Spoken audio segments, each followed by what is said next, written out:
នេះបងប្អូនតគ្នាយើងមកនិយាយថារីខកតាឆក់ដេញដាក់ជក់ឆ្នាំយើងមកម្ដងលេងគ្នាយើងនិយាយតែចេះអារីខនេះខ្ញុំគុំដល់ប្រហែលឆ្នាំមុននេះយើងខ្ញុំចោលបានឆ្នាំមុនខ្ញុំអស់2000ពេជ្រអត់បានណាក៏ប៉ុន្តែឆ្នាំនេះគឺយើងមើលពេជ្រ20000ជាងតែចាំបានទេជឿគ្នាយើងពេជ្រលឿងឡើង7800ឥឡូវដាក់10ត្រដបងគាត់បានគ្នាយើងក៏តែកងខ្វល់ពេជ្រយើងប៉ុណ្ណឹងកំភៃតែបាន20000បើមិនបានទេកោតទាំងឲ្យឆ្កែស៊ីមកគ្នាយើងឥឡូវ20ត្រអត់បានណា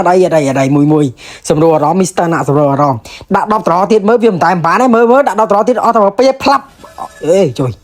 30ត្រណាលេងសើចឡងខ្លួនណាពេជ្រលឿងសតតែប្រហែល100ទៀតតោះ10អេ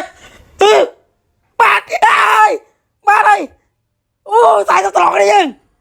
អូយកូនអូបានបាត់ដាច់មិនត្រានេះដាច់យ៉ាងនេះយើងបាទដាច់ហើយ